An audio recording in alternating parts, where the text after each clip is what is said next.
AI is exacerbating the power inequalities that already exist in the world. Carolin Goethel is a facilitator, community weaver, a wilderness guide, and she co-founded the Wild Minds Collective, and she helped organize citizen assemblies on AI, bringing everyday people into the conversation about the technology shaping our future. The world is stuck in a power over paradigm. The other paradigm is the power with paradigm. So as opposed to domination, it's a partnership paradigm. She also guides people on vision quests, a practice rooted in indigenous wisdom where people spend 4 days and 4 nights alone in nature. Rituals or rite, they're acts that help us to imbue something meaningful in our psyches. We are in solitude and we're alone, and yet we're not alone at all because there's so much life around us. The fasting also really helps us to finding a certain state of lucidity.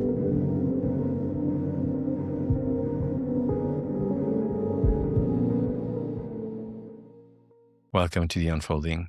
I'm Olivier, and I'm really grateful you're choosing to spend some time with me today. I do this podcast because I love learning from people and connecting with them around topics of meaning, connection, and what makes us human in this rapidly evolving world. I'm deeply passionate about bringing you conversations that make both your life and mine a little more beautiful. If you want to support what I do, pressing the subscribe button genuinely makes a difference, both for me continuing this and for this conversation reaching other people who need them. From the bottom of my heart, thank you. Caroline. Hey, Olivier. When people ask you, what do you do? What do you usually reply?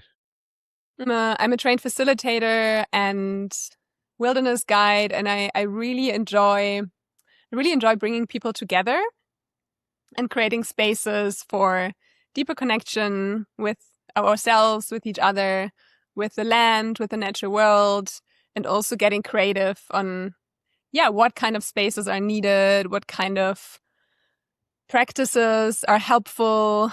So a lot of it is about building a culture of more togetherness, of mutual understanding, of care.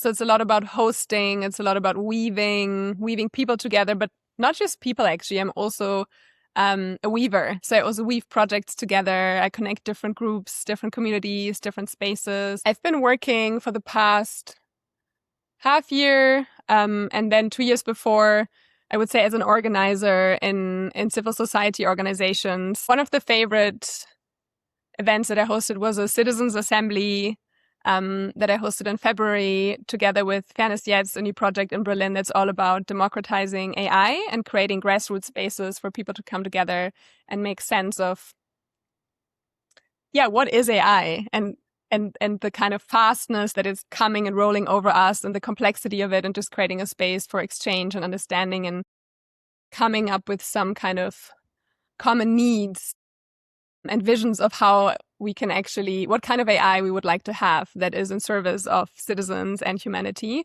And I've trained as a rite of passage guide and mainly working in nature and in wilderness. And so far, mainly focusing on specific formats that we call vision fasts, or also wilderness rites of passage that involve people going out on the land for 4 days and 4 nights, and just being out there by themselves, without any food, without any shelter, and being exposed to the elements, and having all the time to really tune in with themselves and really deeply listen to what's important in life and where they're at in their lives in this cycle of living and dying, and what there might be within themselves, whether it's an identity or life phase that might want to die, and what it is that they want to mark and that they want to create more space for in their lives, and really accompanying people on these life transitions. Maybe the last thread that I'm going to weave into this is I'm learning about conflict and power. So I've been training nonviolent communications and mediation. Conflicts arising often because of power, and I'm really interested and curious about how we can navigate group spaces and create more awareness around the dynamics at play, but also establish cultures of communication and listening and support and repair that can us to live together in harmonious ways. You've worked on that project around democratizing AI. I don't have a background in AI, so I probably couldn't explain you in detail, like, you know, like all the tech side of AI. But where I'm more coming from is AI is a new technology. A lot of people argue, no, technologies are generally neutral. These are just tools, and it depends on how they're being used. And the values that we program into these technologies determines, you know, whether they're, I don't like to say good or bad, but like whether they serve us as humans, whether they serve us in the world or not. And so I guess what I've been experiencing is some kind of excitement with AI, just kind of realizing, wow, this thing is just almost omnipresent now, everywhere around me. Everyone talks about it, everyone uses it. And kind of, yeah, I think like feeling a need to understand what it is, how it works, what the implications are. And then also experiencing from lots of other people around me, oh, like we also, it's everywhere. And we also want to be together in the sense-making process of, you know, how do we use it, or do we want to use it? Is it, you know, what are the implications of using it, and what can we use it for?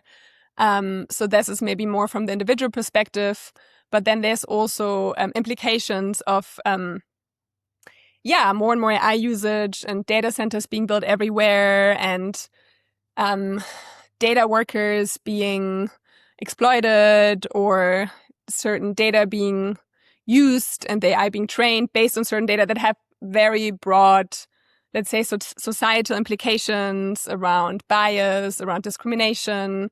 There's environmental implications around the energy and the water usage of data centers, but also of the training of the large language models.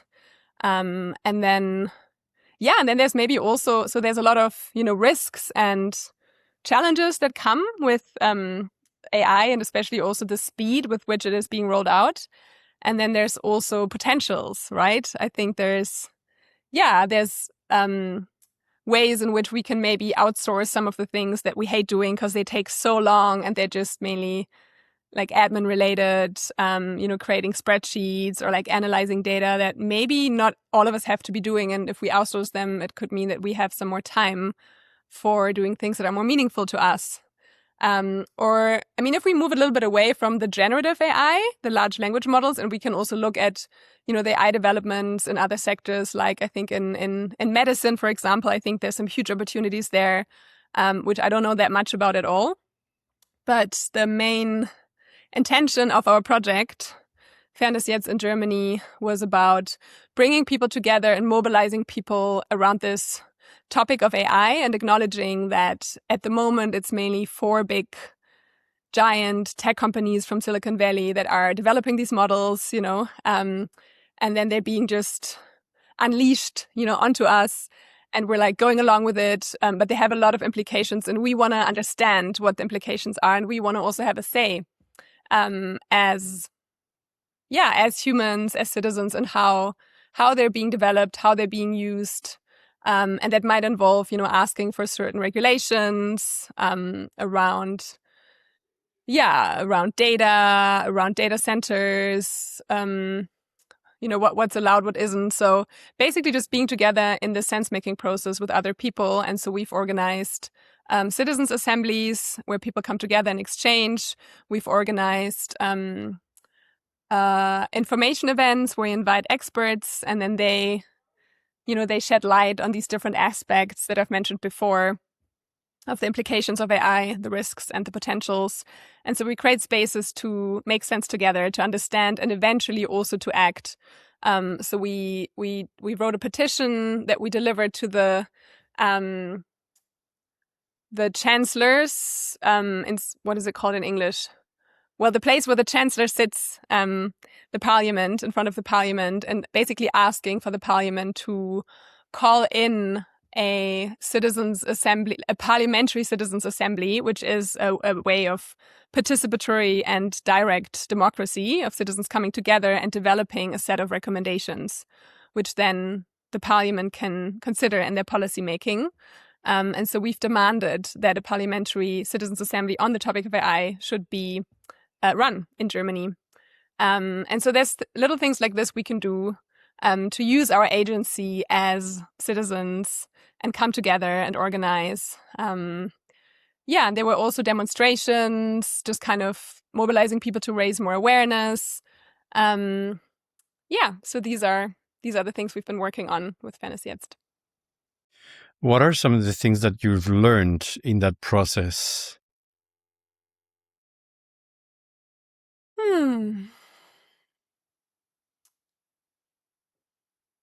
Yeah, I've learned,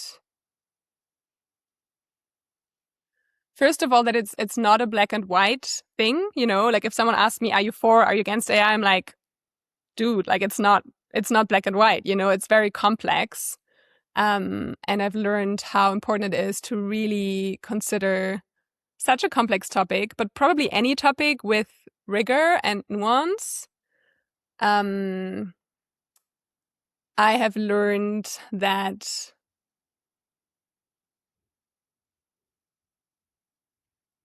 with this topic of AI, it's a really beautiful way to come together and feel our, let's say, agency, as citizens, as people, even if we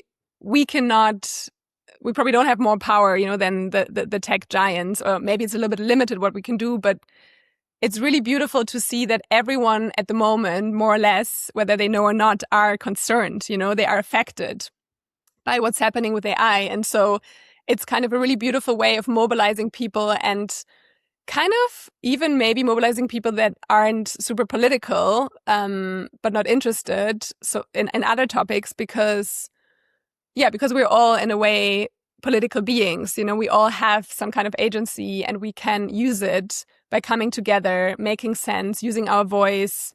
We can go on the streets, we can self-organize, we can write petitions. There's a lot of things we can do. And I've been learning that, I've been finding my own joy in my own political agency as a citizen, organizing and making my voice heard, and that AI is it's a great topic because it's so pertinent and relevant in these times.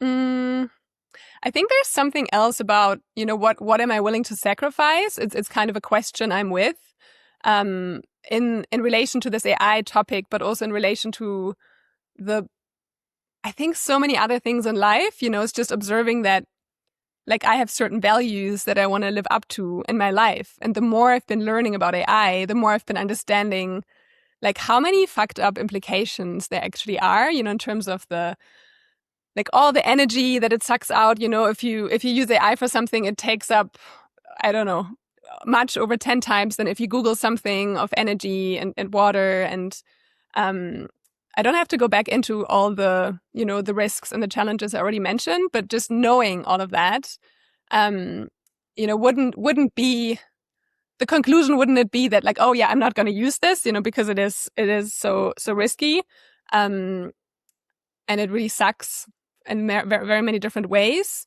But kind of knowing this and still feeling like, well, it is a new development. It is there, and I don't want to completely miss out on it. And I want to be part of. Yeah, I think I want to also be able to be part of the conversation, and I want to understand it. I want to engage with it, and I also want to use it for for certain benefits. So there's something about this, like, process of deciding. I guess of finding our own integrity. It's the same with, like, flying, for example, just knowing how huge the CO2 emissions are, jumping on a plane.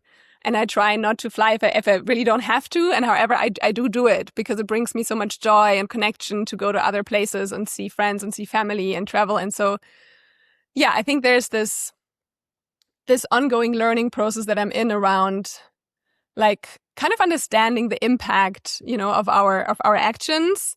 And then deciding what am I going to do and what am I maybe going to sacrifice, because I don't want to live in a constant state of cognitive dissonance of, like, knowing, okay, this is actually really detrimental, and yet I'm doing it or I'm part of it. And then maybe that's also part of our, modern day world, is that there's always a certain level of cognitive dissonance. because we're so entangled in the systems, and unless we completely withdraw, like we will have to make some compromises, and have this feeling of, oh, I'm not maybe able to truly live up to the things that I know would be good to do and to be and to embody. Do you feel scared sometimes about the world that AI is bringing? Yeah, it's a good question. I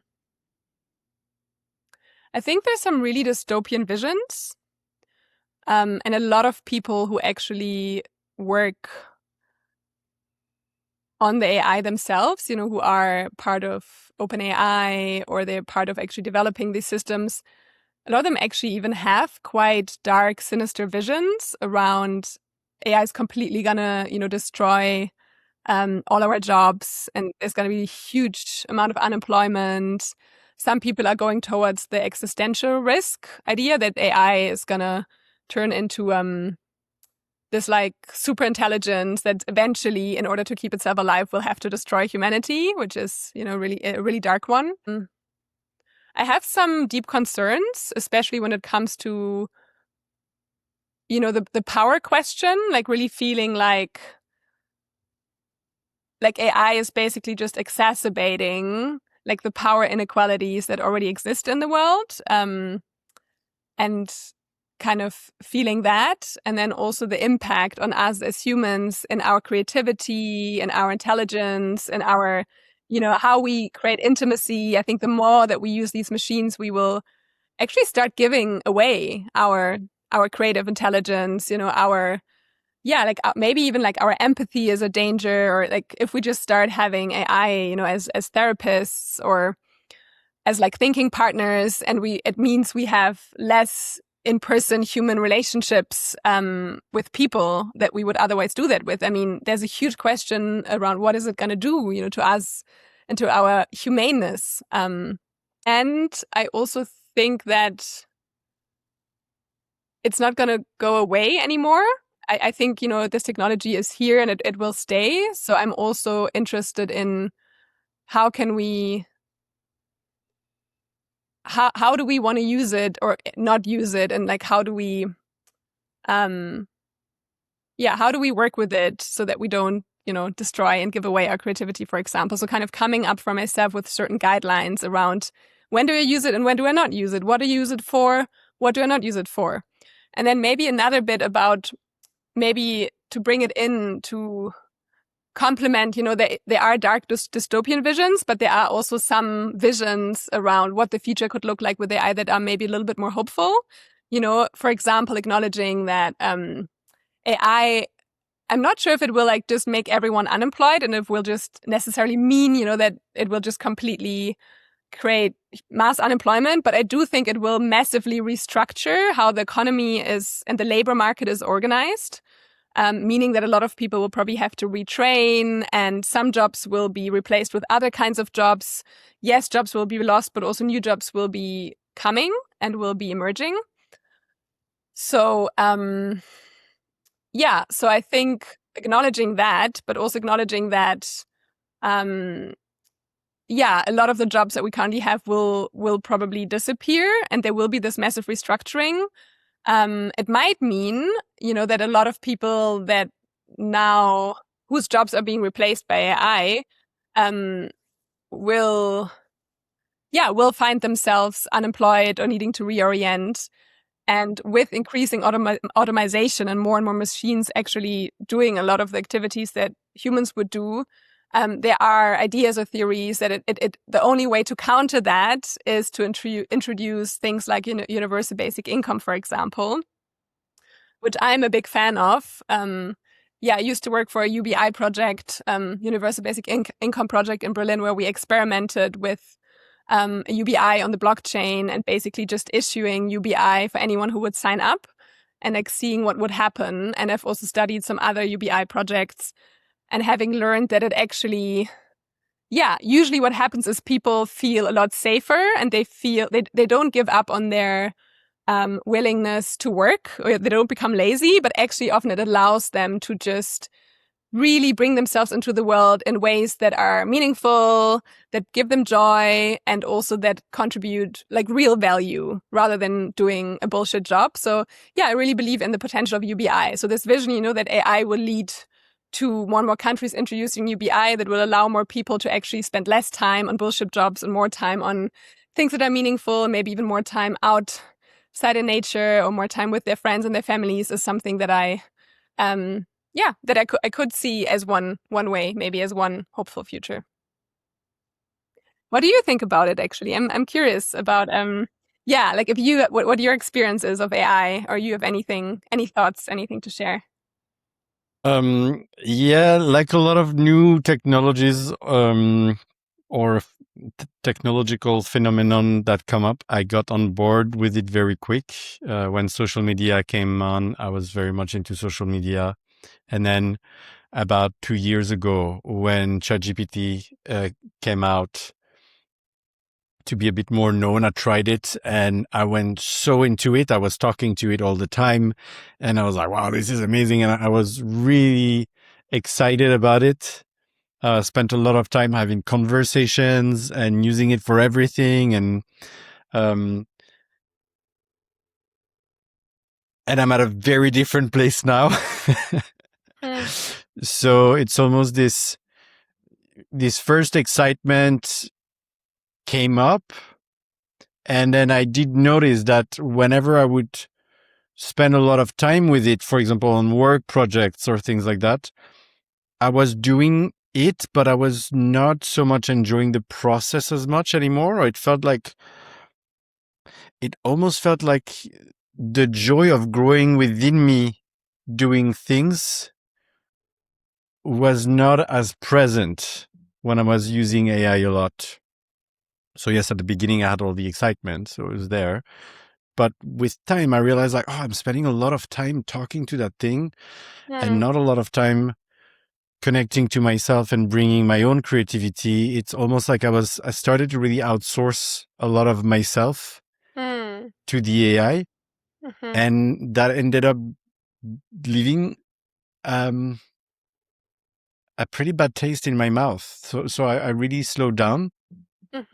And now I came back to it and using it, but with a very different outlook, which is very much, I'll really do it for some task that I find deeply meaningless, or giving me some options about something I'm doing. So, for example, sometimes even with the podcast, I'll ask questions about the podcast. I'll give it the script and I'll ask it to ask me questions about how I want to do things. So I use it in this way, which I can enjoy, but I won't ask it too much to write a lot of things for me or things like that, because I actually enjoy at least writing myself first and then giving it to the AI, rather than before I would just be like, write something for me. And then I would read it quickly and kind of change a few things. And I realized I was putting a lot of stuff out there that ended up not feeling like me.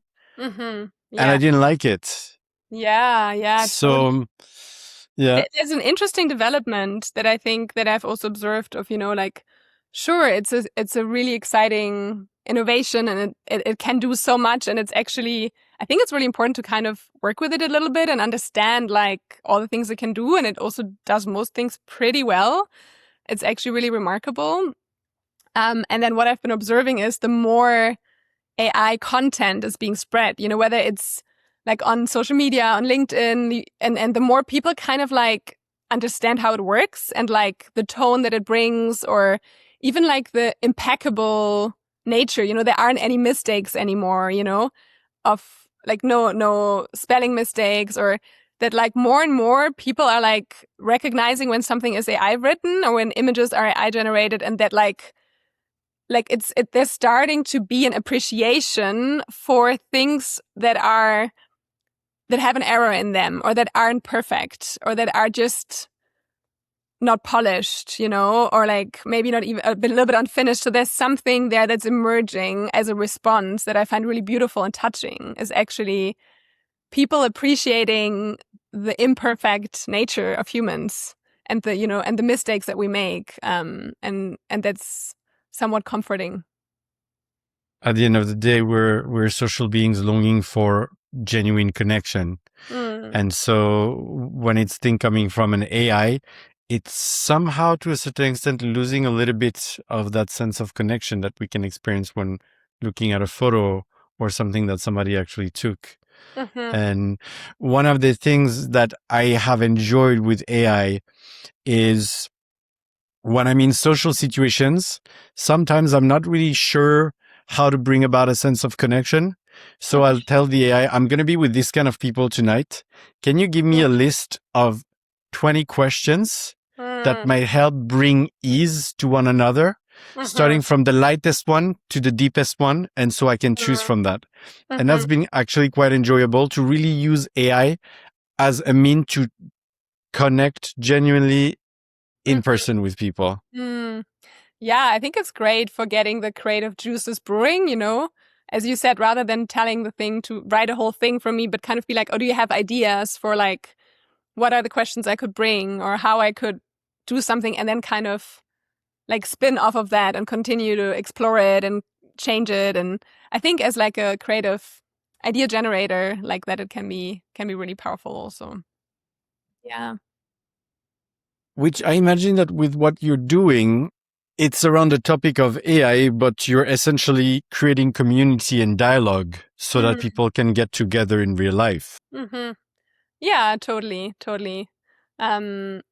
Yeah, I think it's really about people, as you said, it's about dialogue. It's about people coming together and exchanging, inviting people who maybe have also a bit more expert knowledge and like giving some inputs and maybe demystifying some of the things as well that are circulating around AI. Yeah, and so we'll see how it continues because the project that I've been working on just came to an end. And so now I'm in this kind of prototyping phase with some friends to see how do we want to take it further. So we'll see, but we're all really into we're really interested in, you know, what kind of new forms of democracy are actually needed, because democracy feels a bit outdated, and the format of running citizens assemblies is a really nice one. Even if it's just grassroots and it's just organized by us, you know, or some local groups or NGOs, just kind of bringing people together and being in a dialogue space, informing ourselves, and maybe coming up with like, what are our fears, what are our concerns, and what are our needs and dreams and wishes, you know, and kind of bringing that out there and putting it in a format that we can hand it on to the people in power, and really also asking for that. It feels like a meaningful and powerful way to engage with it. And it's much more about dialogue and participation and, you know, actually reforming the system than it is about AI itself, you know? Yeah.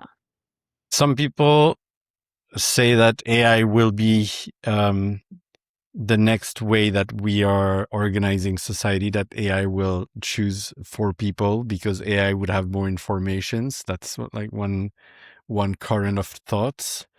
When you're thinking of other ways of organizing society, can you give me examples? Because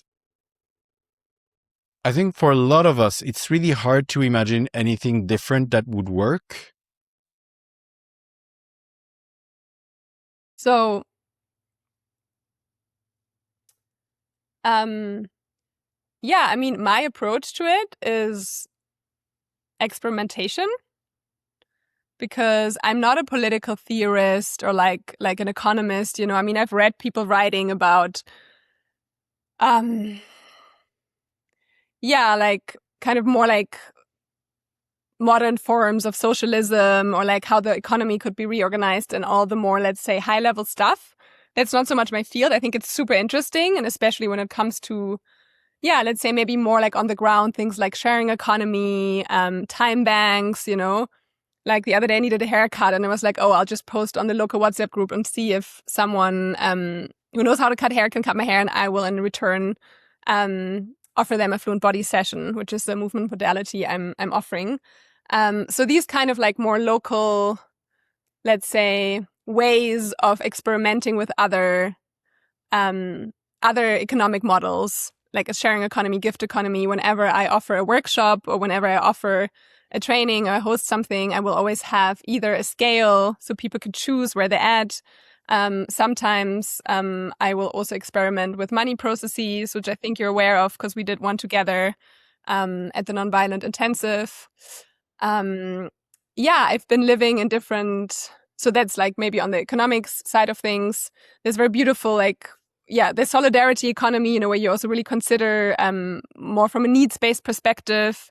Even within a company, there's ways of not paying everyone based on what they've achieved, but also paying people based on actually their situation that they're in. Are they a sole mom or are they caring for family members? So maybe they have needs that others don't have, and maybe those want to be also acknowledged in a financial way. So I think there's a lot of interesting little things that we can do to experiment with an economy that's more fair, that's more solidary, that's more caring. Then there's something around living that I'm interested in. So I've been living in different communal arrangements. At the moment, I'm still part of a house community in Berlin where we live together with 8 people. And it's just really, really sweet. There's just something about feeling so embedded in a very nourishing web of relationships at home. And it doesn't mean that we're always hanging out. We have once a week where we have our gathering and we hang out, we share food, we share how we're doing, if anyone needs support, and then also some logistical things. But otherwise we share resources. We do a huge food order once a week. So it's also, again, a lot more economical. We share networks, we share connections, we support each other in various ways. And we also have a solidary way of doing the rent. So it's not just based on the size of the room, but it's, also based on how much people earn, their wealth background, based on how much care work they can give to the house. And so then we have a money process, everyone deciding how much they can pay. And eventually it usually always works out. And if not, we do a second round. So, little things like that. I think for me, there's also something around, your question was speaking a little more to how can we, organize the weight differently? And I would say there's lots of small things that we can do in our daily lives. Some of the examples that I just gave. And then I think there's maybe a layer deeper that's more around, what are some of the values and the beliefs and the paradigms that are basically on the stories, that are underlying the systems that we've created. And if you look at how the economy is currently set up, I would really say we're in this perpetual growth paradigm, and it's more about the survival of the strongest. And there's a lot of stories in there that I don't think are really serving us as humanity in the world anymore. And so if we take a step back and we see what are other stories, and if it's not perpetual growth, then maybe it is relationality, maybe it's care, maybe it's kinship or reciprocity. If it's not, individualism and survival of the fittest and kind of resource extraction to the maximum, then maybe it is, maybe it's weaving community webs. Maybe it is looking more towards the care work that people are doing. And it's, so I think there's something on the level of paradigm change that's kind of really important also to talk about, that I'm, maybe even more interested in, or I've been spending more time on. And that also involves a lot it has a lot to do with how we see the world in a very anthropocentric way, I think. It has a lot to do with how we see the world as humans are at the center of the world and we design the world around it and we control everything. And so I'm interested also in seeing how we can, shift that worldview a little bit, just living life with a little bit more humility as humans and acknowledging that there's lots of other life on Earth.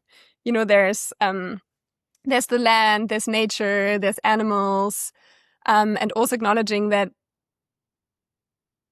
they also have a say and they also have wisdom.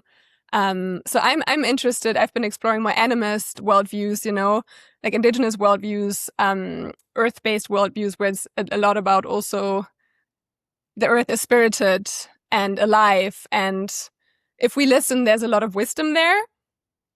And really experimenting with ways of, really like living in reciprocity with other life forms, rather than just like, oh, how can I, what's the benefit of this? Or how can I extract this more? How can I use this? Like, oh, what is actually like, what is the gift that I'm giving back? You know, how can I not just be blessed by all these things, but how can I be a blessing myself? And so, these are some of the things I've been with, and it also play into my work as a wilderness and a nature and soul guide. And and there's lots of, if I go into that, there's lots of little practices we can do, including connection to the living world, and like really embracing our sense that we're part of a wider web of life, and also connection to, I would say, I call it our soul, but it's really like what makes us unique. You know, what's our unique gift that we can contribute into the world, our unique flavor of loving, our unique flavor of giving. And often we can actually connect to that through our wounds, and really finding those gifts also in our wounds, and also having had time to really be with that and kind of know ourselves in the way that allows us to bring ourselves into the world in a way that makes us joyous and alive and is still in service at the same time. So I guess I'm maybe diverting a little bit from your original question. But I think it's really important when we speak about, like, what are the new systems, also how do we get there, and like what are the underlying values and stories that we need to embrace. What would you say are the underlying stories we need to embrace? I just mentioned some of them briefly already. But I think there's something around moving away from the perpetual growth paradigm as a story, that the world needs to, like, everything needs to grow, the economy needs to grow, towards acknowledging that it can't just perpetually grow and expand. There are limits to our resources. There are planetary boundaries. And I think this is also to do with, us being in this, like, perceiving ourselves as like fragmented individuals, and not necessarily understanding that we are such an entangled part of the wider web of life, where if we deplete all the resources around us, eventually we will also deplete ourselves. But we only understand it when we're actually in this worldview of interbeing and interconnectedness. So there's something around, this acknowledgement of limits, actually, and not the perpetual growth. But within the acknowledgement of limits comes also the view that the view of interbeing, that we're all connected. And and I think that also brings kind of guides us a little bit away from, like, all the greed and the extractivism, a little bit more towards the story of, like, seeing ourselves as a gift and as a blessing, and like seeing how we can, how we can also be of service, and that comes with an attitude of humility rather than like egocentrism and like it's all about myself and my own benefit. And I think it's also maybe important to say that it's really easy to talk about all these things and, just say all these things, because they all make sense. But I think talking about them and then actually living them isn't the same. So I think there's also really quite a huge challenge here around embodiment. How can I not just talk about, like, I'm into humility and reciprocity and like I'm a gift and I'm a blessing, but actually what is it? How do I show up in this?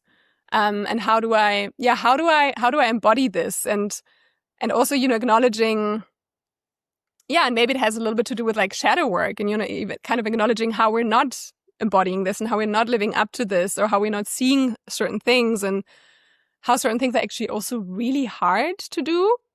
Like, I can give you like an example from my own life. I've been like, I'm someone who's like, I'm like so curious for life, and I'm so, hungry for life. And you might have noticed that I've been doing so many different things. And so I have kind of almost this like like this kind of relentless hunger, like I just want to like more. I just want to like keep trying more things and like doing more things. And in that, sometimes I don't actually like appreciate enough the things that I have. I sometimes don't integrate the things that I'm learning or that I'm doing. And I recognize that I'm in this like I can slide back into this like extractivist way of living, where it's just about like more and more experience and like novelty rather than like integration and kind of and giving back as well, and really like appreciation of the enoughness of having enough and being enough and the abundance of all that's there, so I think it's quite a deep shift to not live from a place of not enoughness and kind of lack, and kind of shift towards like, oh, actually everything is there, but only if I think I can truly feel that I can actually also embody the things that I've just been talking about. Yeah. How So does that land for you? Do you resonate with that at all? yes, I do, and I meet you in the place of it really helps to look at my shadows. What are the things that I'm not willing to look at when I'm really getting excited by so many things? That there's so much excitement that I cannot actually lend into being present to all that I'm being given by life in each and every moment. Mm-hmm. Yeah. Yeah. There's actually one thing I would like to add, if that's okay. It's about, you just asked, what are these other stories? And I think a really major shift for me has been, I guess, looking at, earth-based cultures and indigenous cultures, and remembering that I am also indigenous, because I used to, travel to South America and all these places and go to some ceremonies there and feel like, oh, wow, like these people are so wise, and like, wow, they have all these, beautiful teachings. It's true, but then also, rather than kind of looking for that elsewhere in the world, and there's maybe even a part of like exotification and kind of sometimes cultural appropriation that I've certainly also been guilty of, kind of remembering, oh, like I'm also indigenous, and like, where am I from, and like, what are my roots, and what are the traditions, the stories, the teachings, the wisdoms, from that part of the world. And so that has been actually a huge part of my journey, discovering or unearthing my own, let's say, European indigeneity, or like belonging to the earth, and also all that comes with it. And one of the biggest, I would say, things that I found there has been just a teaching around cyclical living or seasonal living, and the kind of going with and acknowledging the seasons, and it's kind of the cycle of life, that like life like kind of rises up in spring, and like slowly the little seedling starts growing, and there's this kind of rising energy and curiosity, and sometimes there's like eros, and then it comes to fruition in the summer. There's the summer solstice, the longest day of the year, and usually in the time before the summer solstice, life can get really busy. There's lots of activity. We have so much energy. And that's when like nature just explodes and, blossoms. And in autumn is when, we start harvesting everything that's there, and we start gathering it because we know the winter's coming. So there's a lot of like harvesting, and maybe there's like reflecting. And, the animals are doing the same if you look at the natural world. And then the energy is kind of slowly like going down.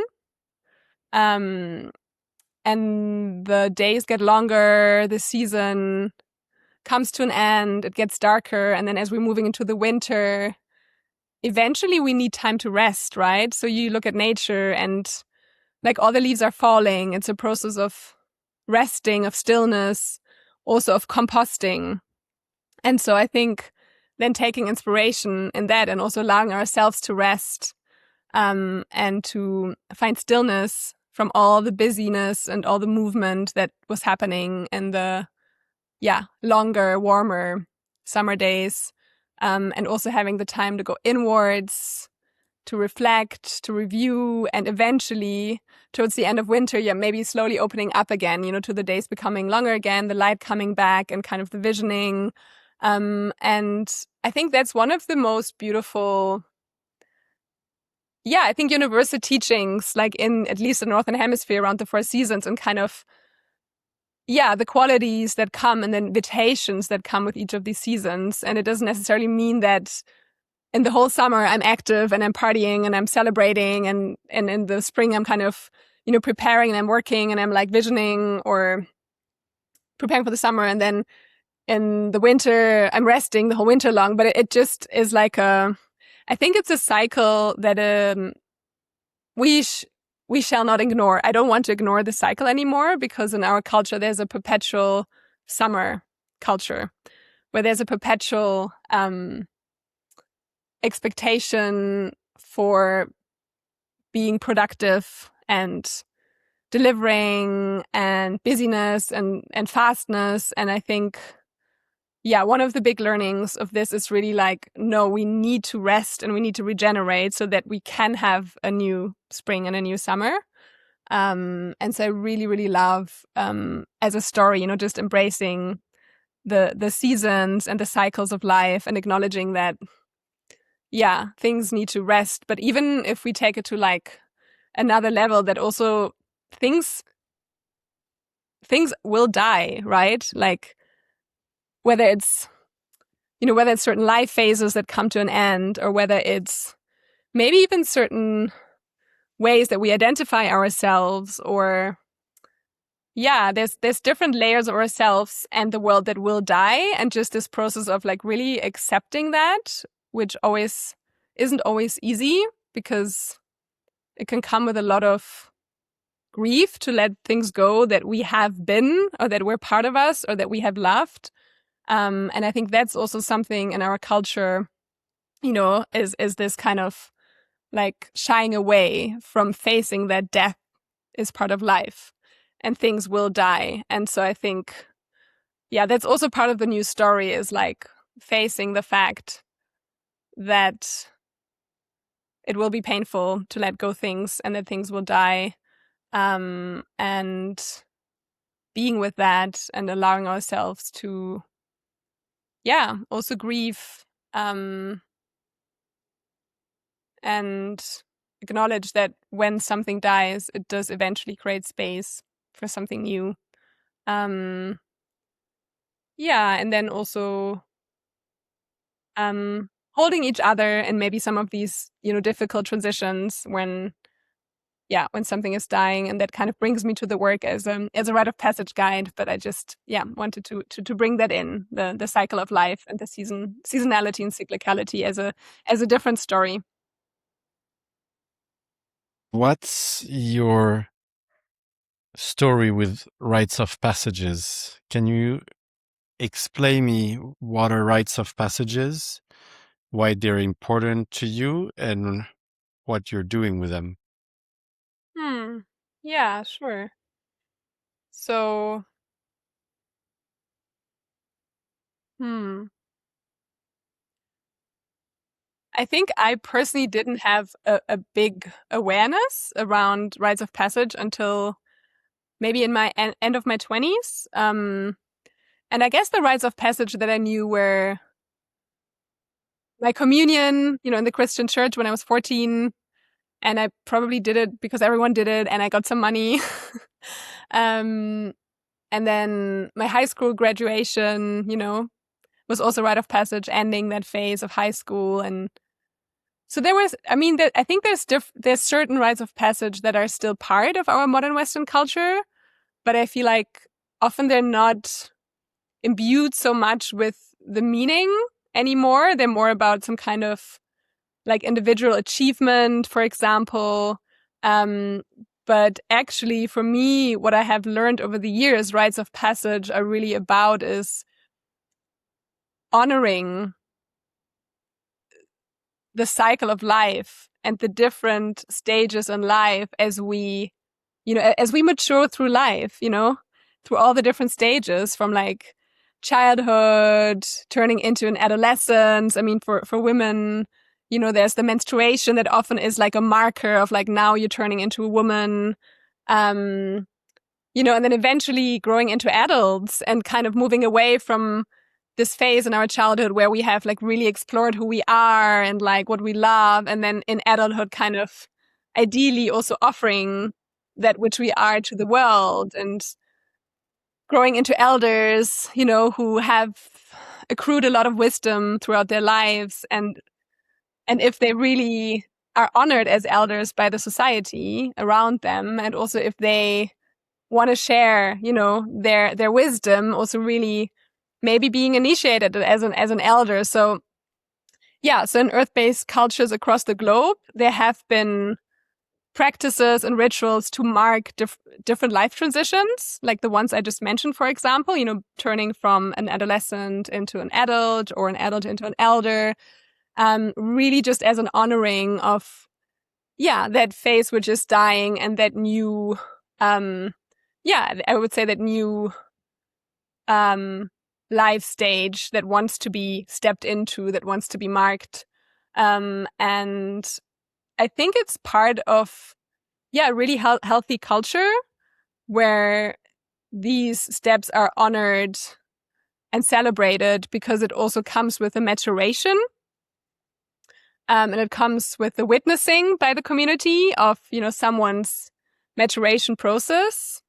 And it comes also with an honoring, as I said, of death, of like that which is ending is honored and it's creating space for new. So it has a lot of very beautiful aspects to conduct rites of passage together in a community. And I can talk a bit more about the different ways it could be done. And I think I lost my thread because there was something else I wanted to say here. Okay, I got it back. I think there's something about our current day Western modern society where we're a little bit stuck in the adolescence, in the adolescent life phase. I have a teacher called Bill Plotkin. He's a depth psychologist, and he basically argues that over 80% of modern Western society are stuck in adolescence, which is the life phase in which it's all about like living from an egocentric place, because it's important. We have to, establish who we are and our ego and, get to know ourselves and kind of live from that place. But ideally, we transcend that when we are being initiated into adulthood, where it comes more towards sharing our gifts, and like being in service to something bigger. And a lot of people, according to Bill, more than 80% haven't unfortunately managed that transition, of like living from a place of offering ourselves up in service to the world. And I think something about that like resonates in me, even if I look at like the political leaders in our world, and I feel like they're like kind of mainly like wounded, like they're kind of like wounded children almost, and it's actually really scary, like how many kind of highly traumatized people that are not self-reflected and very egomaniac driven are kind of ruling the world at this stage. And so there is something juicy in there around like, oh, maybe this, maybe there's something here that we need to grow up a little bit more. Maybe just putting that thesis aside. I think there's a beauty around honoring these life transitions and doing this in community, and it can be done in different ways. I did my first rite of passage when I was in my end of my 20s. And I went on a 10-day, it was called Vision Fast, in the Pyrenees in Spain. And it was very beautifully held. And I was basically relocating from having lived in the UK for 10 years. And I was returning back to Berlin, to Germany, where I'm from.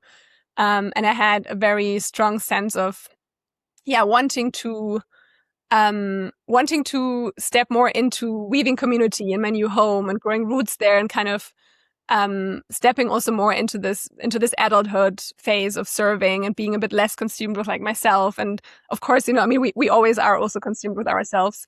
And it's also maybe good to say that it's not a linear process, we will always be a little bit of everything, of all the different life stages. And it's also important, that even while we're adults, we still have the playful child in us, or even children, they have a lot of, the wisdom and maybe the trickstery that the elders also have. So I don't want to say that it's just a linear process. Maybe physically the body is aging, it is, but I think archetypically, like we move through all the different, archetypes and stages. But yeah, there's a beauty. So for me, it was super powerful to have this container. So it was a rite of passage for me at this time, because I was marking my return back to my homeland. And I was marking my intention to move from my maidenhood more into my womanhood. And yeah, really like embodying more of these qualities of the adult woman that is more in service to her community. And just being out on the land. It was 4 days and 4 nights of fasting. It was such a profound and powerful experience. And also, really helping with, this like establishing this sense of interconnectedness and interbeing, and having the natural world and nature actually also be a mirror for some of my own, for my own processes, or mirroring back things that I kind of already know, but then having it reflected back by nature, and eventually returning back to the community. I think we were maybe 15 people at the time, and you're having a guide hold the whole process. It was a really beautiful, it was a really beautiful, powerful format, which I have started training to guide these formats myself.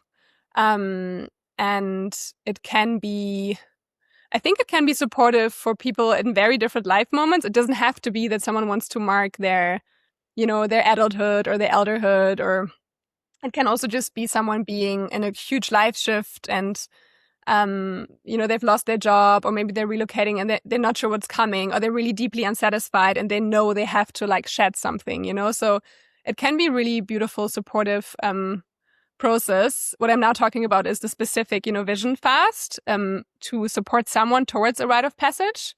But then, of course, rites of passage can also be celebrated in very small and mundane ways. For example, I was part of a mother's blessing, which was a beautiful rite of passage of just a few women gathering and supporting a friend, who was pregnant, highly pregnant, and she would get a baby in a few months. And it was really about helping her to like step more into this new role of mother, becoming a mother, and also being with the grief that she had around knowing that, a lot of, her old identity of, being, let's use the maiden archetype of, but being someone who's like, really in her own like self-determination in so many ways that you cannot be anymore when you're a mother. There's suddenly this child, and you have to give up and sacrifice a lot of yourself for making space for this child. And so it's a very significant moment in which it can be so supportive and beautiful to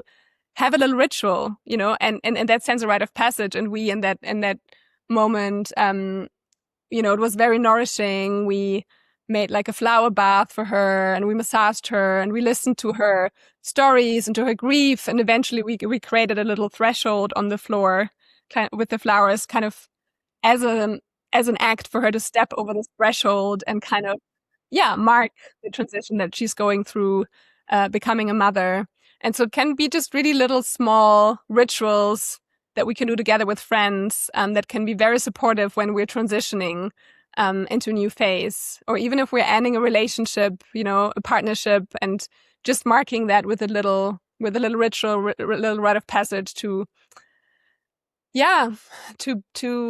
be with the grief that might be there because of that ending, and honoring all the beauty that was there, and yet still ending it, and opening up for something new. I think bringing intention into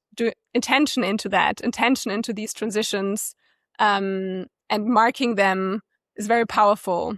I really like this definition of ritual, like rituals or rites. They're acts that help us to imbue something meaningful, to mark something meaningful and in our psyches. So imbue a transition with meaning and have it marked in our psyche. Sorry, I think that isn't. It's a little bit more poetic, but I can't recall the definition. But yeah, I think rites, rituals are. I think they're really powerful and needed. So let's say if I want to make a rite of passage for me and my friend, how do I do that? What's the process? What is it that makes a rite something powerful that would actually help me? So first of all, the question is what is the threshold, right? So what is it that you're marking? What is the passage? What is it that you're stepping over? What is the old thing, and I mean, you might not yet know what the new thing is, but if you want to create a rite of passage, there has to be a reason to do it, right? You wouldn't do it if there isn't something that's being marked. So that would be the first thing. Do you have something in mind? Well, I have a friend who is going to be a dad soon. So let's say I want to create a rite of passage for him. Mm-hmm. How would I do that? Yeah, I think it would be important to find out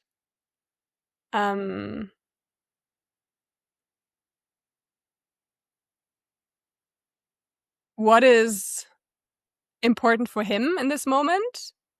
You don't want to just put something on and then maybe he doesn't feel like that's actually needed, or wouldn't feel supportive and would feel overwhelming. So first, if you're doing it for someone or with someone, I think it's important to just establish, what's the intention? What's the purpose? Okay, this is someone becoming a father, and then what would feel nourishing and helpful for them?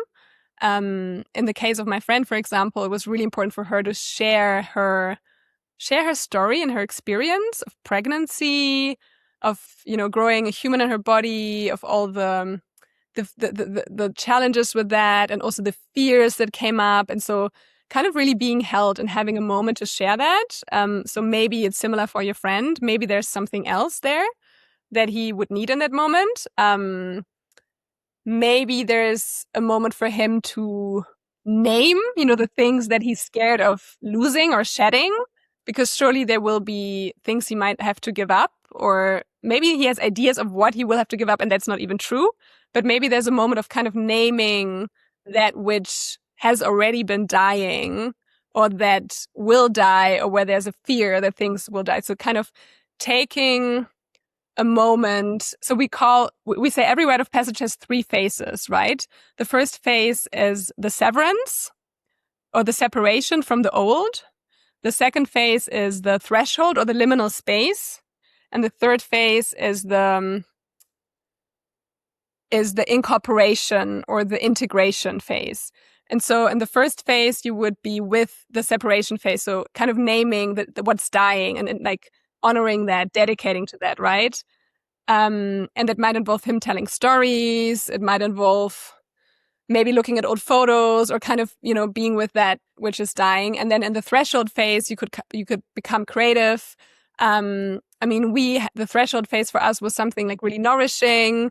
We, as I said, had like this flower bath, and we were just with our friend. We were massaging her. And eventually we had a physical threshold in the space, like a line made from flowers, and we asked her to like step over it. And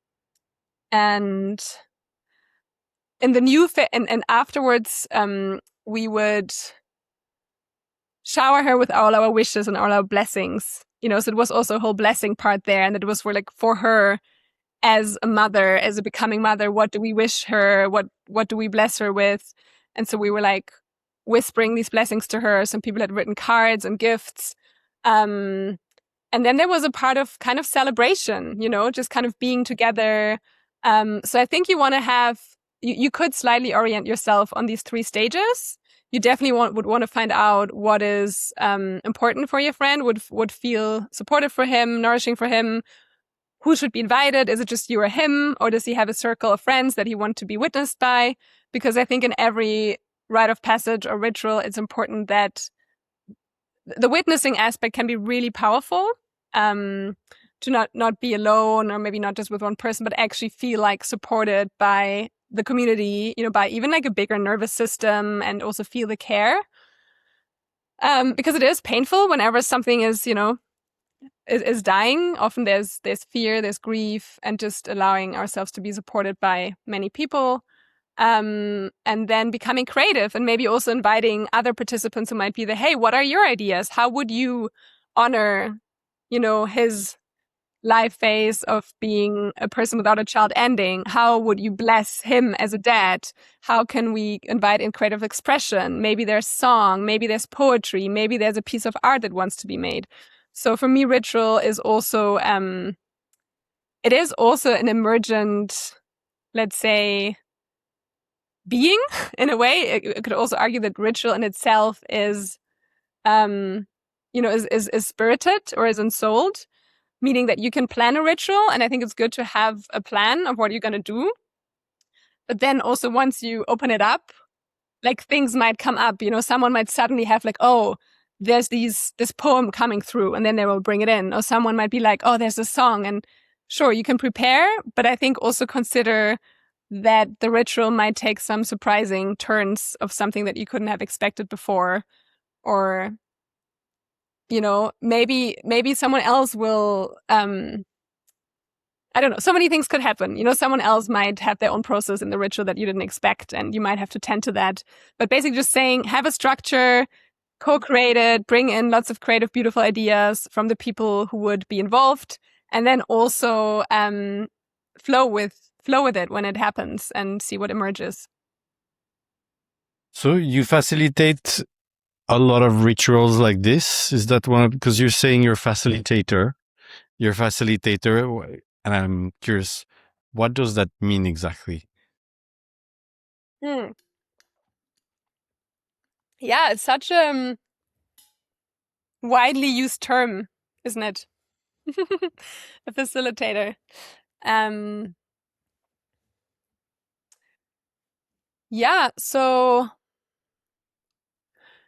I mean, I've trained as a facilitator in different contexts, but I don't want to actually talk so much about my training. And I think I'm more interested in talking about maybe my practice at the moment.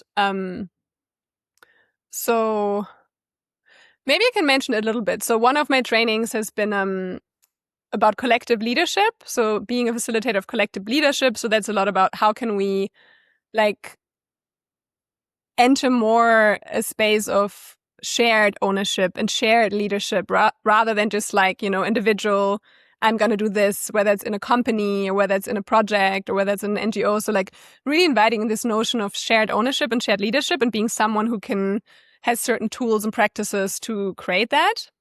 Another one I've done is the art of hosting training, and it's all about, the art of hosting, the art of inviting people, bringing people together, already having the intention spelled in the invitation. It's one of the most important things. If you don't say why you're inviting, to what you're inviting to, people might arrive, and then it might feel chaotic because people are not clear. What's the purpose of this? What's the intention of this? So kind of just learning a little bit of the art of gathering and the art of hosting and bringing people together. And so currently, I'm still part of a project that's really dear to me. It's the Church of Interbeing project. And that's one of the spaces where I have been facilitating a lot. It started 4 years ago in Berlin. And it's a really, really special place for me because it's really a place of experimentation with ritual. Not just rite of passage, but with the wider notion of community ritual. I don't know, have you heard about this project before? No. Okay, I'll tell you. So we have a space in Berlin, and it's a refurbished church. It's actually really funky. It has these big pink meditation carpet and lots of meditation pillows, and it's a very beautiful church. And it's still a functioning church. So sometimes they do have Protestant services in there.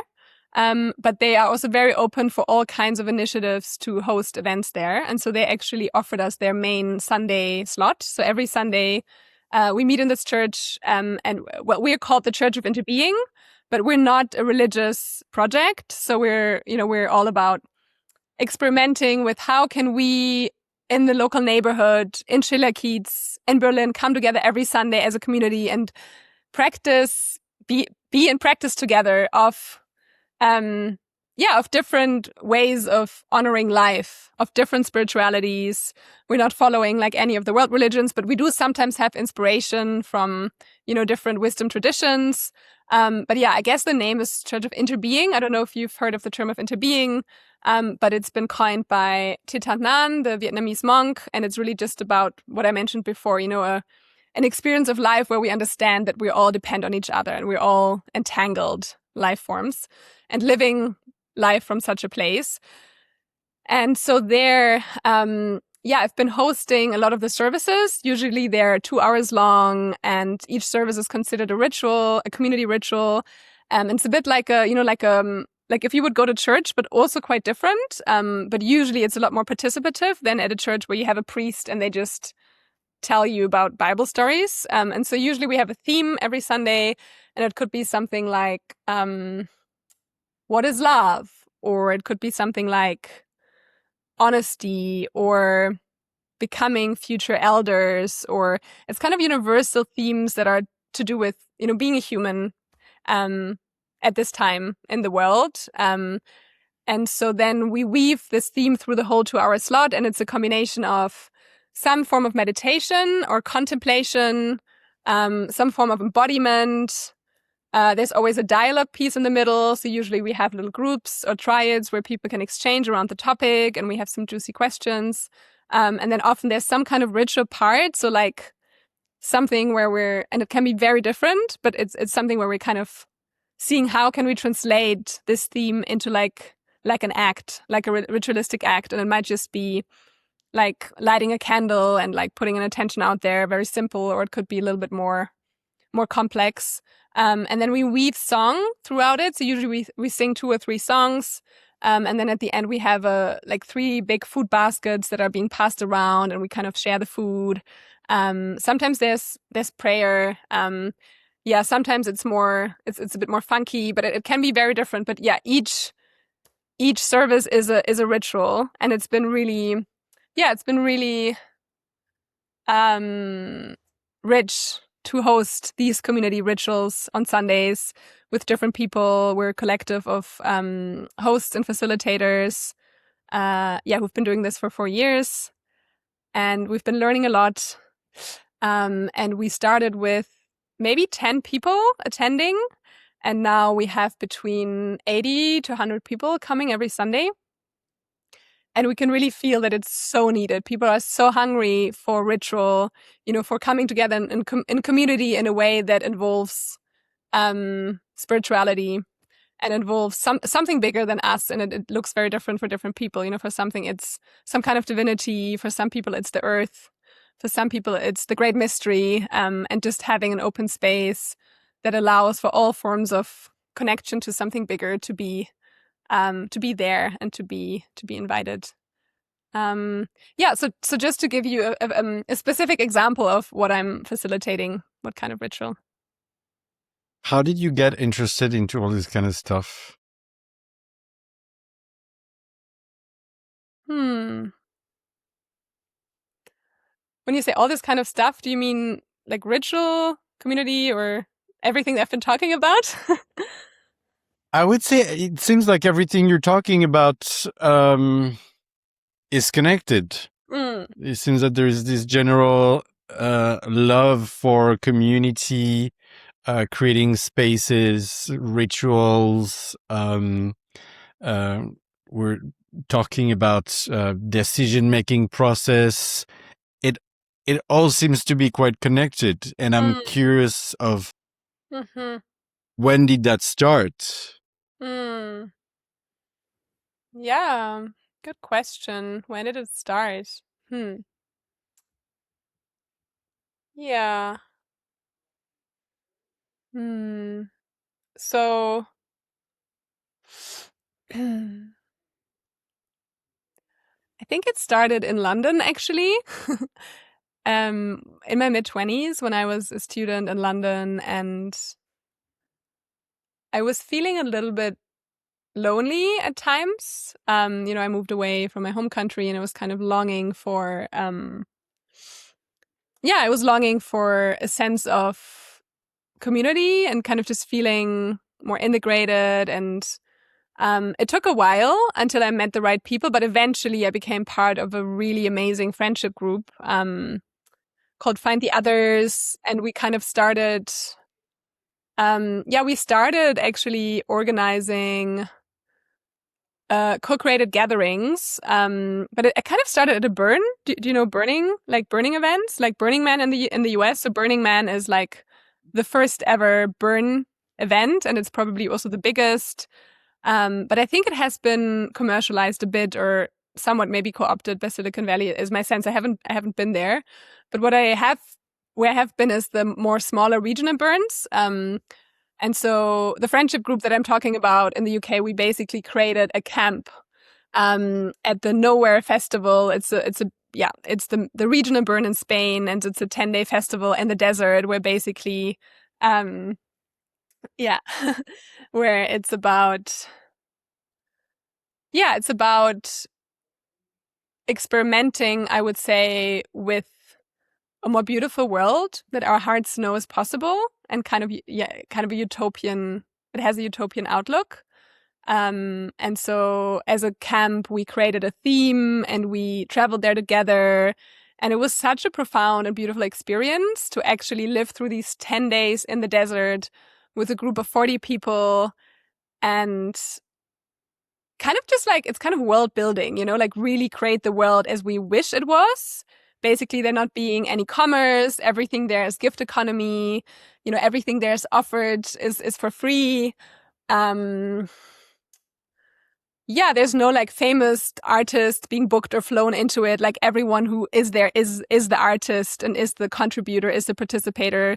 So that's based on these 10 principles. And one of the principles is, I think it's co-creation or radical co-creation, no commerce. There's something about radical self-expression. So really inviting people to like express their authentic selves and not holding themselves back. There's leaving no trace. So there's a strong awareness about not just like, leaving your garbage everywhere, and like really like being aware that you're not polluting. There's consent is another principle. And so basically all these principles are contributing to creating a culture at this 10-day festival, or even, a culture, I would say, a world that feels really, really beautiful. There's a lot of creativity, there's art, there's a lot of kind of boundary pushing as well. And I think I was just so deeply touched by the experience and what is possible in such a context that I had such a longing to translate that back into my everyday life and not just leave it as this like 10-day, peak experience. But I was actually curious of, okay, how do we now integrate this, and how can we bring a little bit of this magic and this utopianism back into our lives in London? And I think, most people felt like that. And so with this friendship group, we started to just co-create our own gatherings that are a little bit like a burn, but basically just renting venues in the countryside in the UK, and then gathering and sharing.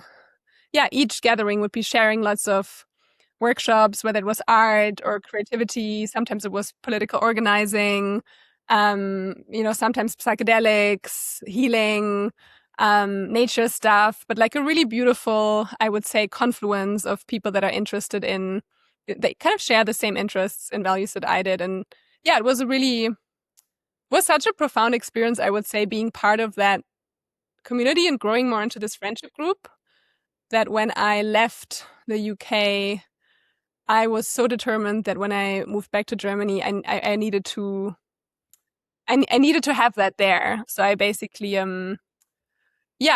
did something quite similar. I, with some friends, organized a camp at the local burn, the Kiez burn in Germany. And out of that experience of creating a camp together and, going through quite a powerful experience at the festival. We basically grew a friendship group that turned into, a really lush community in Berlin, called the Beehive. And it's been now, I mean, when did I move to Berlin? I think 8 years ago. So this has maybe been 7 years of, of a very beautiful, friendship group that gathers regularly and, makes art, organizes, creates housing projects, work collaborations. And I think I've really started to experience the power of, of community and having a strong social fabric. And then from that, there were several spin-offs. So being part of a co-working space, and the Church of Interbeing project grew out of it. So basically I have, I would say, just come to really appreciate, and value community because I've been in a place where I felt really lonely and I felt I really needed it. And then, getting the flavor, I'm like, I never want to go back to not feeling like I'm part of what feels like a strong community fabric.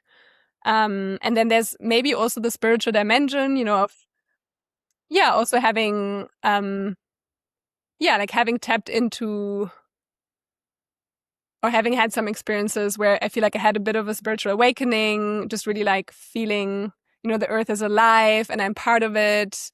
And I talked a little bit about, my, not so much, but a little bit about my journey with that, or the worldview that I'm really honoring. And just having a group of people where I can share that with feels, feels really important to me. And now I'm actually, I'm trying to, move to the States, to the United States of America, in a time that feels like a strange time to move here. And it also feels like a sacrifice to leave all that behind, that I have in Berlin. And I think the only way I can do it, my partner is from here, so I'm, trying to join my partner. And I think the only way I can do it is if I actually manage to, join something here that is already a community, or recreate something like that. Because if not, I think I would be lost. Yeah. Did you grow up in a family that was quite alternative in terms of way of thinking or doing things?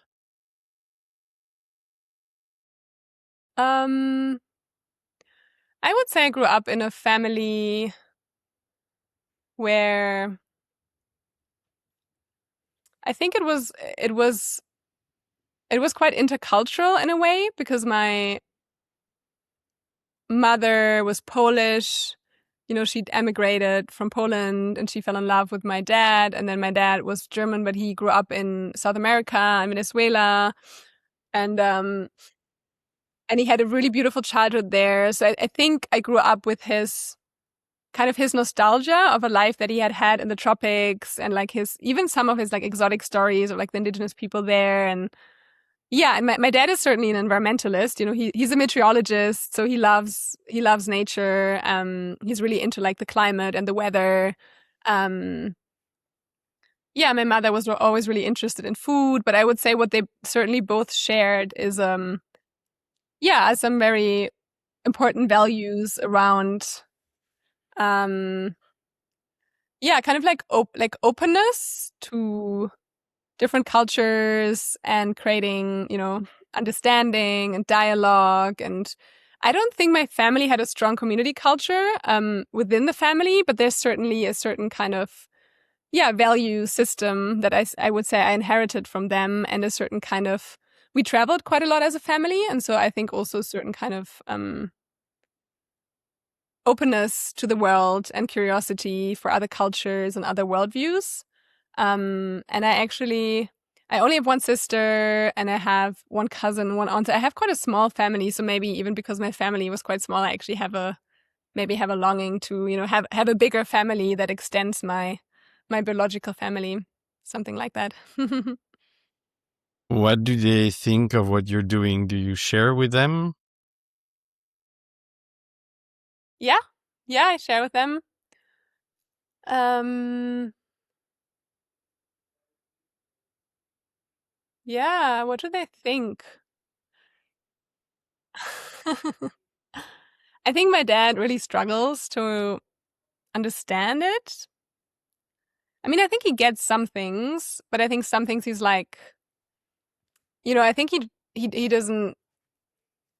I think he struggles to understand like what my work is, and if I'm doing different things, and like in his paradigm, there's like different jobs that you can do, and that's how the economy works. And I think it's a bit hard for him to sometimes get what I'm doing, and also how I'm, creating a life um, around it. Mm, yeah, but I mean, he's quite open minded. I think he also sometimes, says that he finds it inspiring. Sometimes he's concerned. He's concerned about like economic precarity or um yeah, I think he also has this sense of like like kind of I should be more like focused on something. I think there's something around me being quite like a weaver or like more like a polymath kind of generalist type that I think is also hard for him to understand because he's been a meteorologist all his life, and like he has so much expertise in this one field. And there is, even within me, there's like a process of like reckoning with the fact, like I am a weaver, I am someone who cross pollinates, and sometimes that also is hard and can be disorienting because I'm like I hold so many threads, and I'm like also sometimes mirrored by society that like expertise is what we need, and like the we need the experts. And so I think there's also for me like I guess like a reckoning with yeah being that and learning to appreciate myself in that. um yeah, but I think I'm also blessed with having quite an open-minded and supportive families. You facilitate all sorts of spaces. You are involved in a lot of community projects. How do you navigate power, your own power, and the power dynamics in these spaces? Yeah, it's actually a topic I've been exploring recently, because I think it keeps coming up again and again. Often the tensions or the conflicts that arise in groups or organizations that I've been part of have been around power, and maybe like a lack of transparency of actually who has the power and who doesn't, and how is it distributed, and who has decision-making power, for example. So I've just been kind of learning about power and reading and doing some courses around power, and just really, first of all, trying to understand for myself what is power, right? Because it's actually many different things. And understanding for myself, like power is the ability to influence either my own life or other people's life or the world around me, and that has a lot to do with my inner power, my inner resources, but also my outer resources and um privileges or the access to resources. So it has a lot of different layers. So there's something around really understanding what power is and the different components of power. There's like two different major power paradigms, right? One is the power over paradigm, and it basically means we're using the power or the high rank that we have in a way to oppress others or to dominate others. And so we're putting someone in power under, meaning that they are the oppressed one, they're the marginalized one. And there's different ways of like dealing with it. If you're being oppressed, you might like revolt or like terrorize, or you might just like become small and like silent. And often when you're like in the power over, you might not even like notice or realize. But I think the problem, one of the root causes for most of today's challenges in the world is that the world is stuck in a power over paradigm. And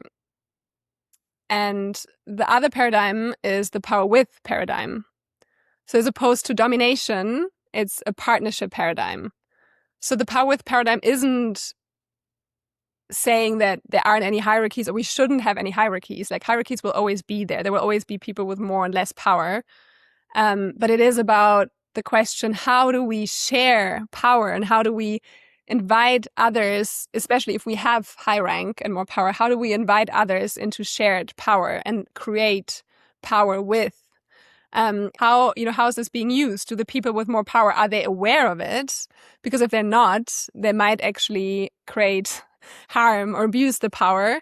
And if they're aware of it, can they use it in a way where they invite others into shared ownership, shared leadership, and into power with? And that's something that I've been finding, really fascinating, and that I've been, coming across in a lot of different contexts, including myself, being at the source of the Beehive community, for example, and taking me quite a long time to realize that as the source, I actually had a lot of power that I wasn't fully aware of, because I was like, but I'm not, like, I don't want the power, I let you guys decide and do, but actually, eventually, I wasn't fully owning the fact that I was a source and that some of my own challenges or blind spots were kind of like playing into the wider group, because that's maybe introducing another principle of source, but it also has to do with power. And so I think the first step is always just the awareness of understanding, the complexity of the power dynamics at play.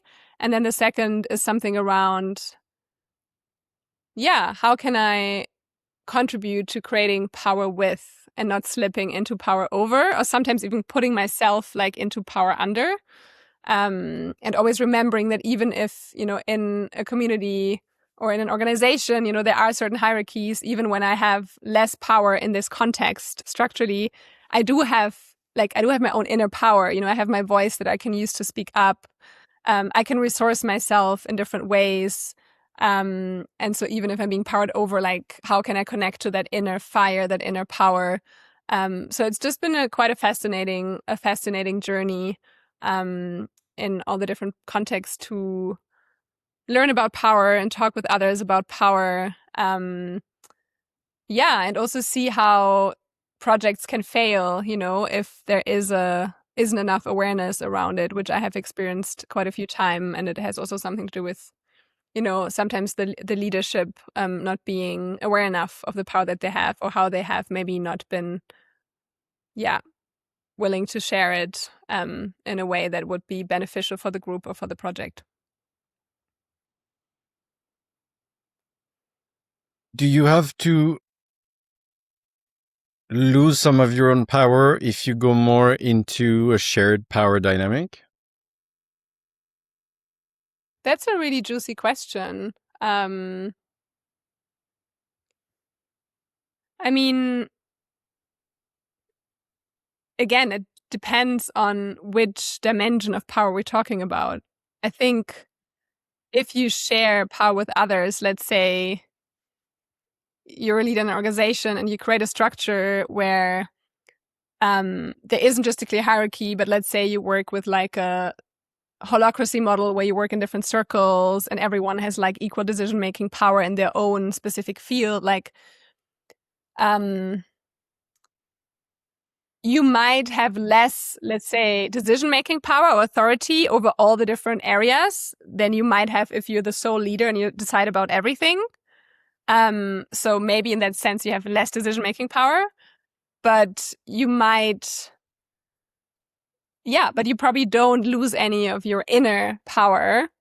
And through going through a process of actually figuring out how to share the power and reflecting yourself, you might even increase your psychological power, for example, because you might learn a lot about yourself, which gives you a different sense of power again, right? So the question is always, what kind of power are we talking about? But I think what really matters is that power as an energetic quality is also, I would say it's not a scarce resource, it's not limited. Like, if I give you more, like, mine will become less, that's that's not the case. Like we can, like I think our power as in like life force and life energy, like is in a way accessible. We can, like, the more we share it, like the same, it will be accessible, and maybe we'll even be more empowered and more invigorated, like if we share it with other people. So yeah.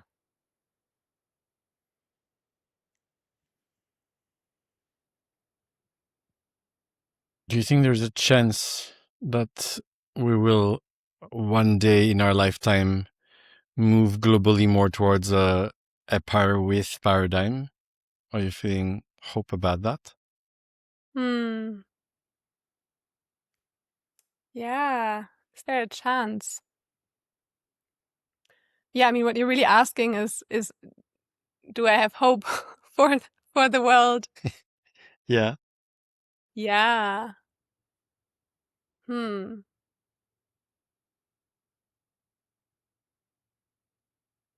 My sense is that everything exists all the time. I don't think that power over paradigm will dissolve or end or go away. But I do have hope that more and more people will learn about power and learn about themselves and be able to reflect themselves more and learn about what really matters in life and like what's really important in life. And most people actually share these insights. I think I've come across a study by a palliative care team that found out that the 10 most common things that people say on their deathbed are, I wish I would have worked less hard. I wish I would have spent more time with my family. I wish I would have stayed in touch more with my friends. I wish I would have expressed my emotions more. I wish I would have been more of my authentic self and lived my own truth more. And so this is a study that I don't actually know exactly the context, but I think it's been done cross-culturally. And I think it just speaks to like some of those, let's say maybe universal things that are important to people in the world. And none of them are, I wish I would have had more money or like more influence or, so I think there's something about, what I think most people come to realize that is important is just enjoying life, being surrounded by people they love, like, being in their, like being connected to like their feelings. And all of this has to do with like,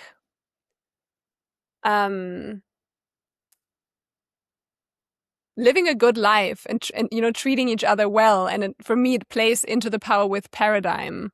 So maybe it even has something to do with like the kind of maturing, that we talked about earlier. Oh, we're all stuck in the egocentric life phase where we're like, oh, it's just about us, I think there's something about like, like a maturing and like accessing like a deeper wisdom of what is really important in life that would lead us towards the power with paradigm.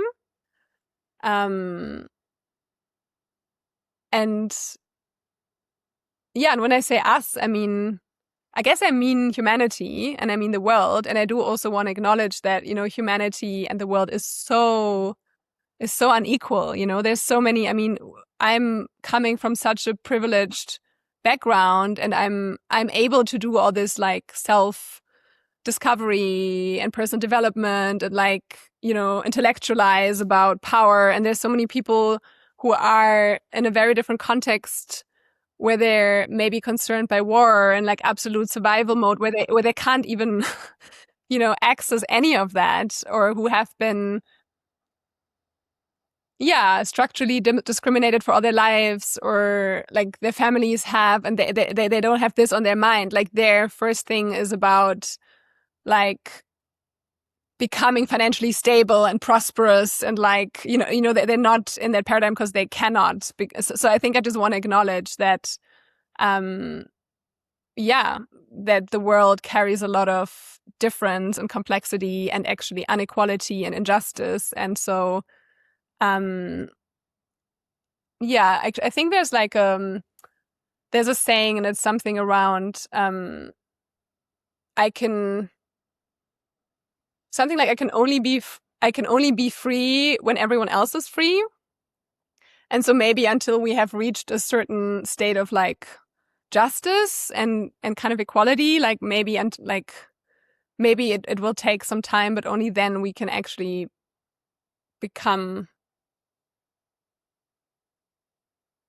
we can grow into the power with, and into the respectfully honoring each other and honoring the earth that we're treading on. Because before that, we're like, there's so much inequality and like fighting where that might not be possible. So the answer is, I don't know.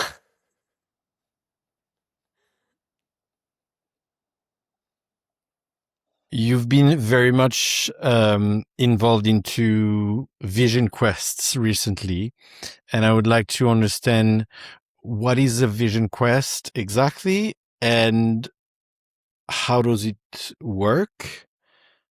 What do people get out of it, and maybe where do they come from? What's the history of vision quests? Yeah, vision quests. Yeah, thank you for the question. It's it's a beautiful experience or quest that I would love to talk about more. So let's see, where do we start? A vision quest.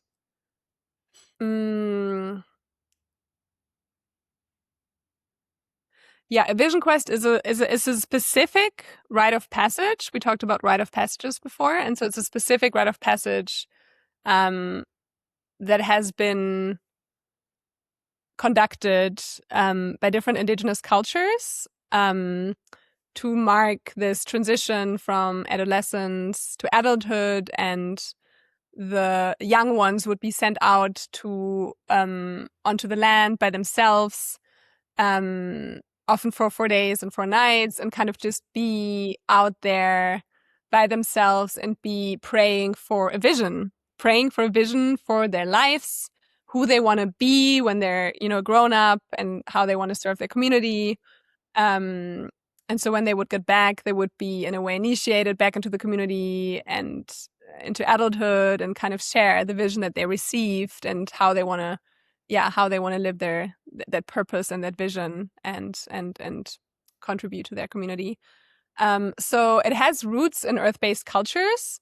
I have studied guiding vision quests with a specific school called the School of Lost Borders, and it's probably quite a one of the main ones in the world, I would say, who has basically reclaimed this indigenous tradition of vision quests and kind of made it more popular and accessible again for a modern Western audience.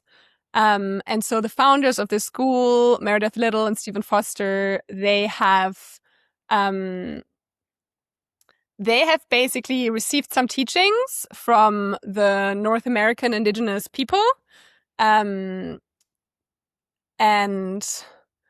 have been inspired by those teachings. And then they have also done their own work. So they've done work with young people who've been really struggling in schools, and they also have a thread around accompanying people, like kind of in their dying processes. So they have, and then they also have lots of information from their family members who've been anthropologists from different cultures and how they've been doing rites of passages. So they've basically, let's say, used all of these different threads and this different knowledge and created their own approach of guiding vision quests or vision fasts.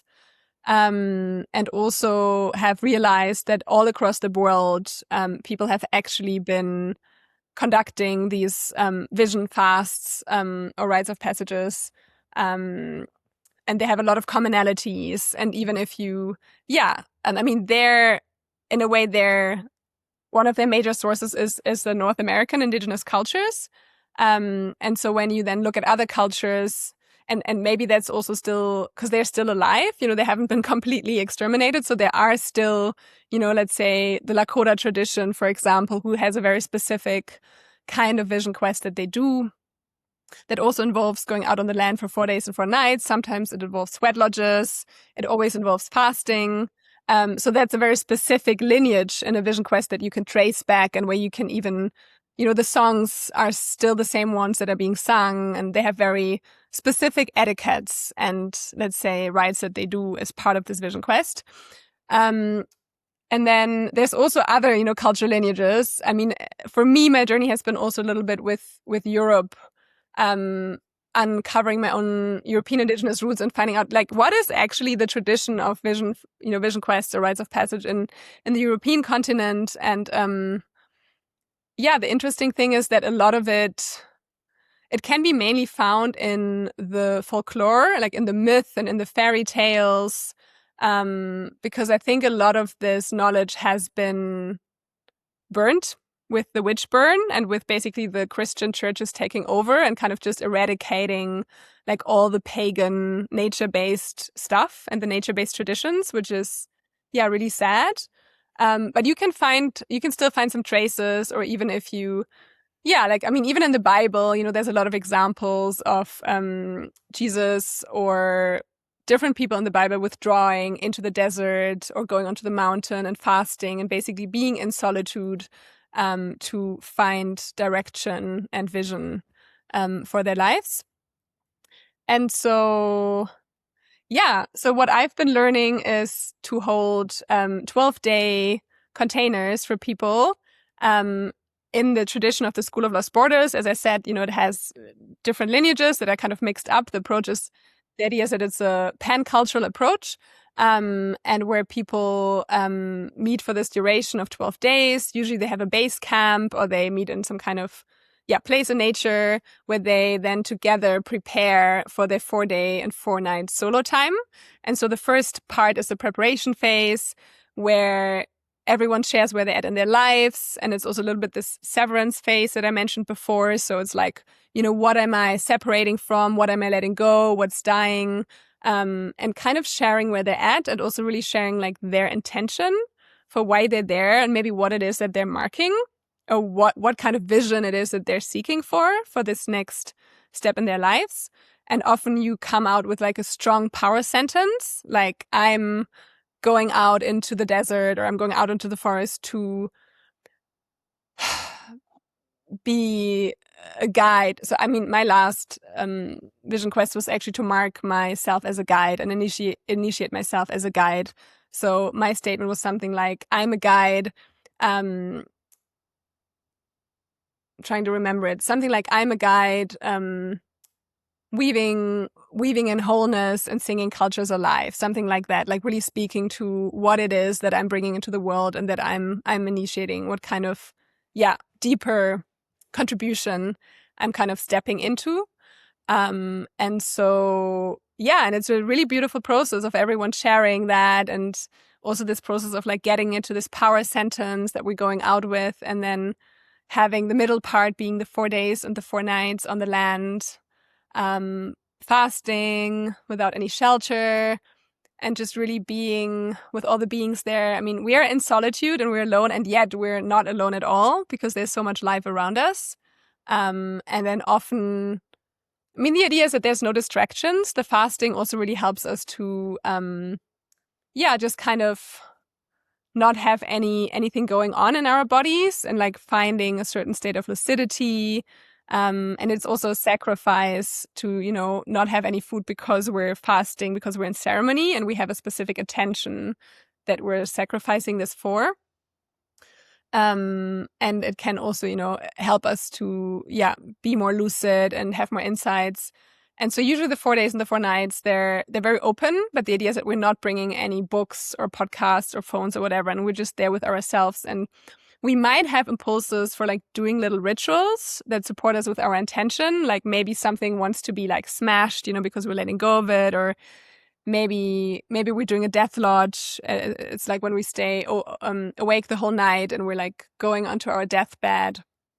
It's a specific ritual, and we're just waiting to see who comes and visits us, as a process of, seeing if there's anything that still wants to be said that's like unsaid between any friends or family members, and kind of like doing good with our, with our family and community, and kind of just almost in a way, like simulating that experience. And it can be beautiful process and ritual, but there can be different things that one can do while they're out there on the land. But they're all targeted towards, that intention that you have for going out there, that thing that you want to mark, or that vision you want to get, or that you want to connect with. And it can also be a vision, not just individually for your own life. It can also be a vision for your people.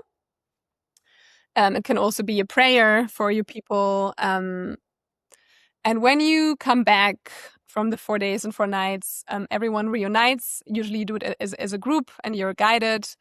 And so, usually it's a very beautiful moment to break the fast together and to meet the other people who've been probably fasting and sitting somewhere not too far from you.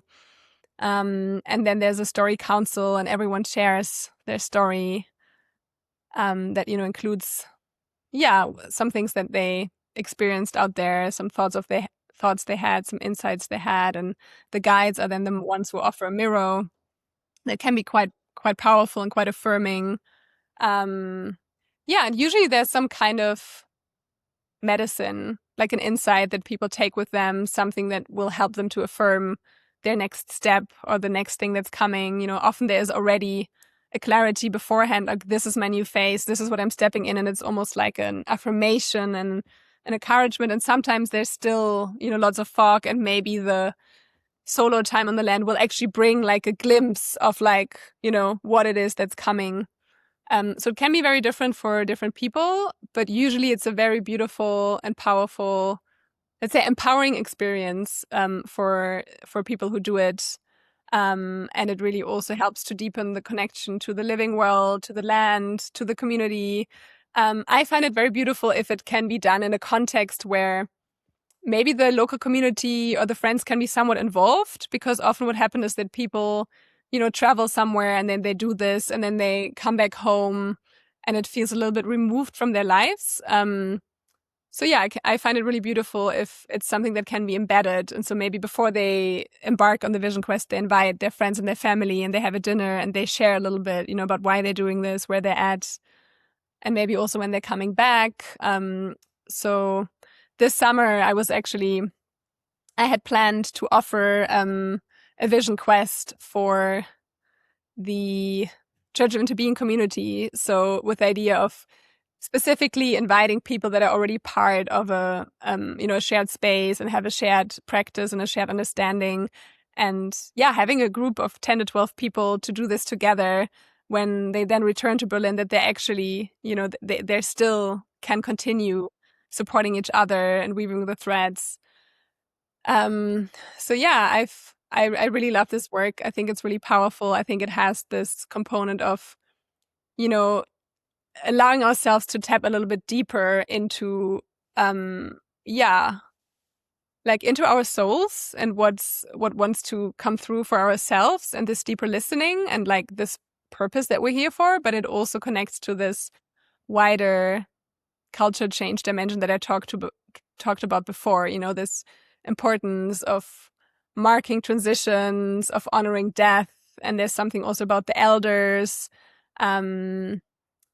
Traditionally would have been the elders, that guide the vision quest and that bring the young ones back and that offer the mirrors. And so there's also something about remembering the roles of elders and mentors and kind of reintegrating them into our communities that that I've always found very powerful when I've worked with guides who have often been elders.